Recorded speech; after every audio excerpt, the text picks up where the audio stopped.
عدالتی فیصلہ اور سوات اور کوئٹہ میں سسکتا انصاف۔ پچھلے 70 برس کی تاریخ گواہ ہے کہ جب جب ملک میں کسی بھی فرد یا ادارے کے پاس کوئی اختیار پہنچا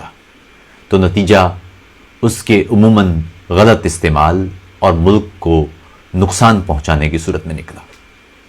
سپریم کورٹ نے آج ایک اور نئے فیصلے میں ملکی پارلیمان کے بنیادی اختیارات پر 62 اور 63 کی چھری چلا دی ہے۔ صادق اور امین والی 62-63 پچھلی کئی دہائیوں سے سیاسی ٹولہ ایک دوسرے کے خلاف چلانے کے لیے دستور سے نکالنے پر آمادہ نہیں، مگر ایک ایسا گڑھا ہے یہ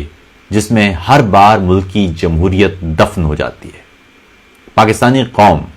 جو ان بلانما سیاستدانوں کو جمہوریت اور اداروں کی مضبوطی اور عوامی فلاح و بہبود کے لیے پارلیمان بھیجتے ہیں،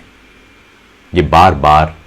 ہوس اقتدار میں 62-63 کا تیر اپنے فریق پر استعمال کر کے خود کو مستحکم بنانے کی کوشش کرتے ہیں، یہ سوچے بنا کہ یہ وہ چھری ہے جس کے نیچے آپ خود بھی آ سکتے ہیں۔ نواز شریف نے یہ چھری یوسف رضا گیلانی پر چلائی اور تالیاں بجائیں، اور اب نواز شریف پر یہی چھری چلنے پر عمران خان تالیاں پیٹ رہے ہیں، یہ سوچے بغیر کہ اگر کبھی وہ وزیر اعظم بن گئے تو یہی 62-63 سیتا وائٹ اور جانے کس کی صورت میں انہیں 1 منٹ میں ڈھیر کر دے گی۔ نیلسن منڈیلا نے کہا تھا کہ سیاستدان اور رہنما میں فرق یہ ہوتا ہے کہ سیاستدان اگلے انتخابات کا اور رہنما اگلی نسل کا سوچتا ہے۔ تو بدقسمتی سے اس قوم کے حصے میں فقط سیاستدان ہی آئے۔ دوسری طرف عدلیہ ہے جس کا بنیادی کام ملک میں انصاف کا بول بالا کرنا ہے، مگر وہ 70 برس سے فقط وہی کچھ کر رہی ہے جو اسکرپٹ میں اسے لکھ کر دے دیا جاتا ہے۔ اس ادارے کی مضبوطی کا خواب پوری قوم نے دیکھا۔ ایک آمر جرنیل کے سامنے وکلا سمیت پوری سول سوسائٹی نکلے، مگر جو ہی یہ ادارہ مضبوط ہوا اور اختیارات اس کے پاس پہنچے،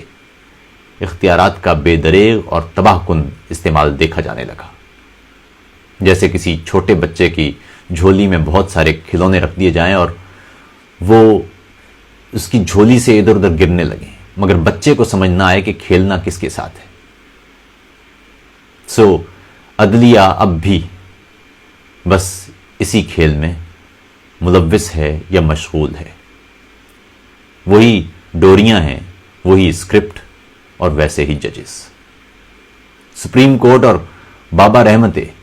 نظریہ ضرورت اور وسیع تر قومی مفاد کے تحت لکھے گئے اسکرپٹ پر پوری تاریخ میں اس قدر فیصلے کر چکے ہیں کہ اب قوم کو کسی جج سے امید رکھنے کی سوچ تک پیدا نہیں ہوتی۔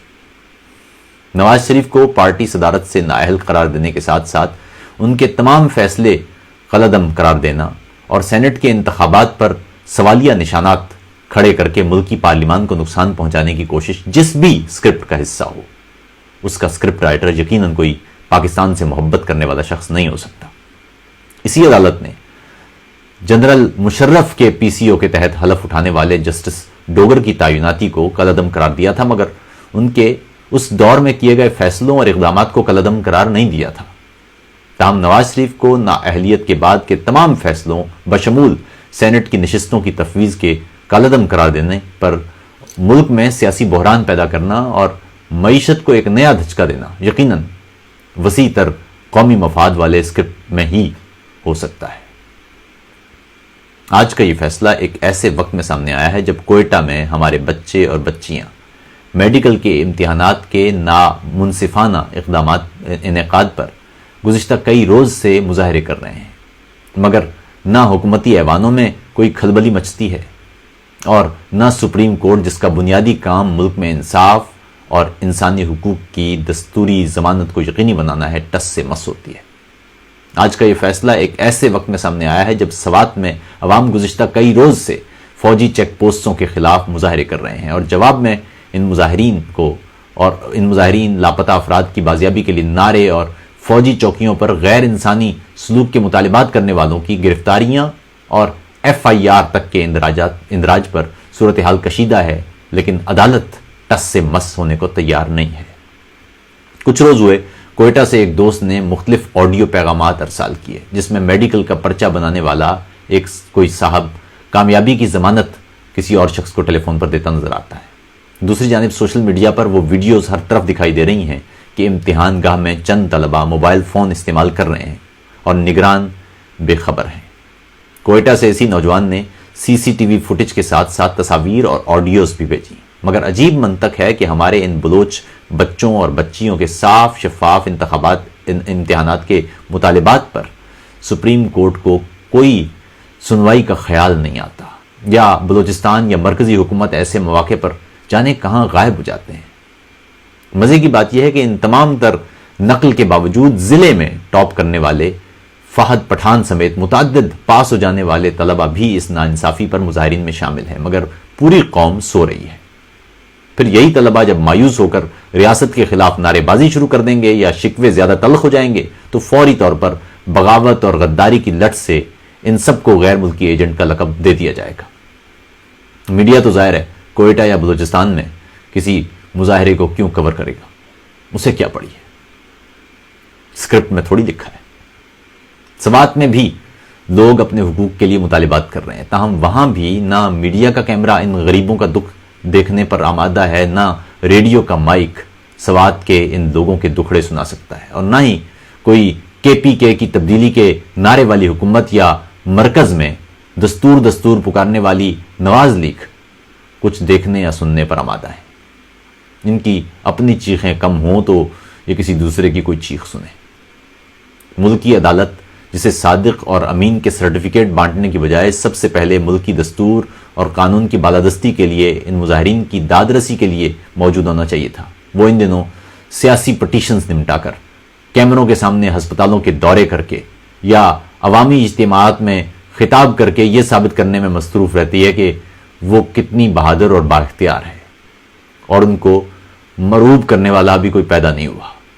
کوئٹہ اور سوات میں جاری ان مظاہروں میں شامل تمام افراد ہمارے بھائی اور بہنیں ہیں، اور اگر ان کے آواز اور دکھ سمجھنے میں ہمیں مشکل پیش آ رہی ہے تو ہمیں بھی اپنی روش اور رویے سب پر غور کرنے کی ضرورت ہے۔ میڈیکل کے طلبہ اگر ان امتحانات میں مطمئن نہیں ہیں تو نئے سرے سے امتحانات لیے جانا چاہیے تاکہ وہ غریب بچے جن کا خواب ڈاکٹر بننے کا ہے اور جو لاکھوں روپے فی دینے کی سکت نہیں رکھتے، ان کی حق تلفی نہ ہو۔ اور دوسری طرف سوات میں اپنے حقوق کے لیے سڑکوں پر دکھائی دینے والوں کو باغی اور غدار کہنے کے بجائے ان کی بات سنی جائے اور میڈیا ان افراد کی بات قوم تک پہنچائے۔